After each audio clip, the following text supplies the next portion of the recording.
시카고 윈TV 미주 핫뉴스입니다. 바이든 대통령이 18일 CBS 60 Minutes 대담 프로그램에서 이제 팬데믹은 종식됐다고 밝히면서 전 트럼프 대통령의 국가기밀 서류 처리에 대한 비난의 목소리를 아울러 높였습니다. 프로그램 중 바이든 대통령이 디트로이트 오토쇼를 방문해 인터뷰를 하면서 지난 3년간 이벤트가 제대로 열리지 못한 것에 대한 답변을 하고 팬데믹은 이제 끝났다고 단언한 것입니다. 물론 아직 방역당국이 손을 뗀 것이 아니라 계속 작업은 하고 있으나 오토쇼 방문객들을 보니 별 문제가 없이 건강해 보인다며 이것이 바로 팬데믹 이후의 상황 변화의 한 예가 될 것이라고 전했습니다.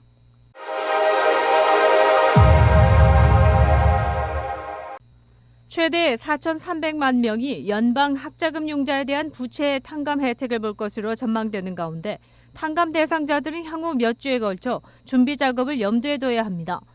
우선 10월부터 4개의 날짜를 기억해둬야 한다고 연방교육부는 조언했습니다. 교육부는 자동 학자금 융자 탕감 대상자는 약 800만 명이라며 나머지 3,500만 명 정도는 탕감을 위해 신청해야 한다고 밝혔습니다. 아직 정확한 날짜가 잡히진 않았지만 10월 초일 것으로 예상됩니다. 온라인 신청을 시작으로 추후 페이퍼 양식도 신청 가능합니다. 이 양식을 기입해 정식 등록을 해야 합니다. 11월 15일 탕감 신청은 이 날짜 이전에 할 것을 교육부는 권고하고 있습니다. 그래야 탕감이 이뤄지면서 융자금의 이자가 다시 붙기 시작하는 것을 막을 수 있습니다. 2023년 1월 1일 약 2,300만 명은 탕감책에도 불구하고 융자금 전액이 없어지지 않습니다. 바이든 행정부는 올해 말까지는 융자 할부 납부를 연장시켜 놓은 상태입니다. 그러나 내년 1월부터는 남아있는 융자 금액에 대한 이자가 다시 붙기 시작하고 할부 납부도 재개되므로 유념해야 합니다. 2023년 12월 31일 현재까지의 교육부 발표에 의하면 학자금 융자 탕감 신청은 한 번 할 수 있으며 내년 말까지로 기한이 정해져 있습니다.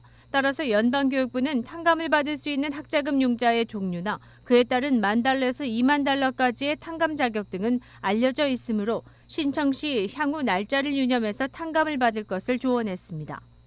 윈TV 채널 24.5와 MCTV 채널 24.6 방송은 안테나를 이용한 공중파 방송을 통해 시청할 수 있습니다. 쿡카운티가 올해 말부터 2년간 저소득층에 월 $500 현금 지원을 실시합니다. 내달 6일부터 21일까지 신청자를 모집하는 쿡카운티 수입보장 파일럿 프로그램은 향후 2년 동안 3,250명의 자격 조건을 충족하는 주민에게 매달 $500를 지원할 예정입니다. 약 4,200만 달러에 이를 것으로 예상되는 지원금은 조 바이든 행정부가 코로나19 팬데믹으로 인한 어려움을 타개하고자 실시한 미국 구조계획법 어메리칸 레스큐 플랜 액트로 마련됐습니다. 지원자는 18세 이상 쿡카운티 거주민으로 연방정부가 정한 빈곤선의 250% 이하를 만족해야 합니다. 이민 자격 및 미국 시민권 여부는 신청 자격에 포함되지 않습니다. 프로그램 대상자로 선정되면 올 12월부터 지원금을 받게 됩니다. 시카고시 등 다른 정부의 소득 보조 프로그램의 혜택을 받고 있는 가구는 이번 쿡카운티 프로그램에 지원할 수 없습니다. 시카고시는 최근 시내에 거주하는 저소득 5천 가구를 대상으로 월 $500 보조금을 지불하기 시작했습니다. 쿡카운티 행정위원회 토니 프레윈클 회장은 이번 프로그램이 미국 역사상 가장 큰 규모의 공적 자금을 통한 소득 지원안이라며 팬데믹으로 어려움을 겪는 많은 주민들에게 경제적 안정을 가져다 주길 희망한다고 취지를 밝혔습니다.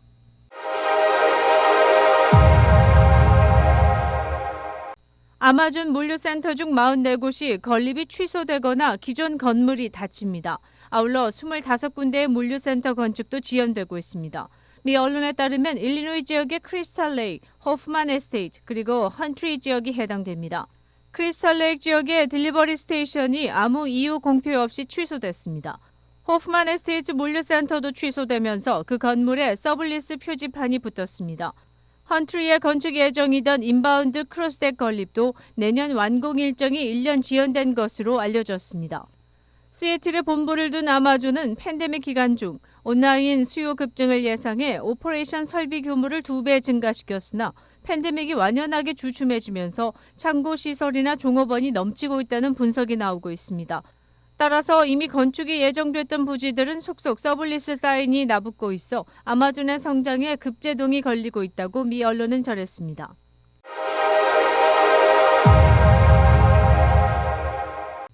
엘크그로브 빌리지의 호텔에 체류하던 90명의 이민자 사이에서 2건의 옴 감염 사례가 발생해 지역 보건당국이 조사에 착수했습니다.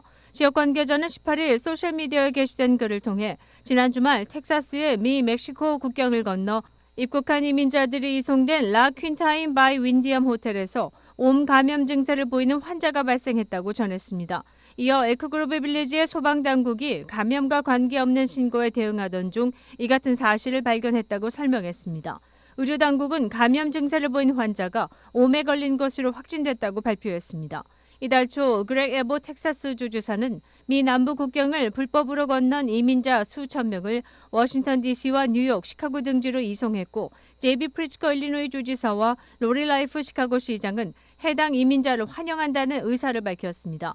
지역 보건 관계자는 감염된 환자들이 적절한 치료를 받고 있으며 해당 호텔에 투숙하던 다른 이민자들 또한 옴 감염 관련 검사를 마쳤다고 전했습니다. 호텔 측도 추가 감염을 막기 위해 시설 내 청소와 살균을 강화하고 있다고 설명했습니다.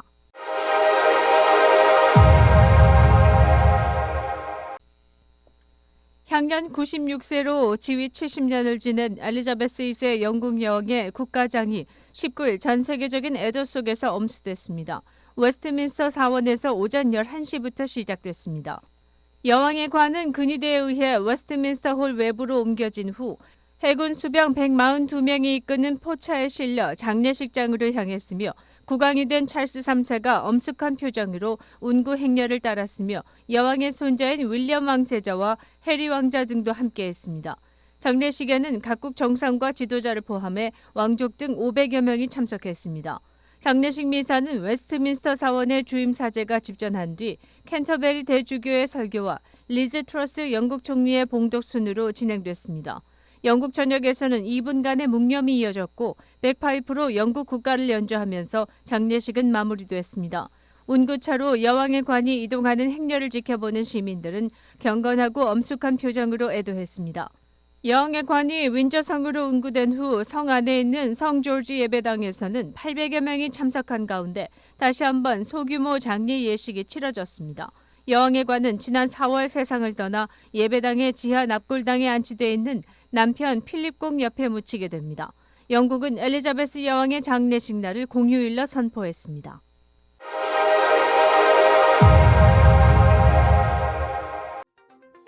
코로나19 현황입니다. 미 전 지역 신규 확진 7,065명, 신규 사망자 수는 7명입니다.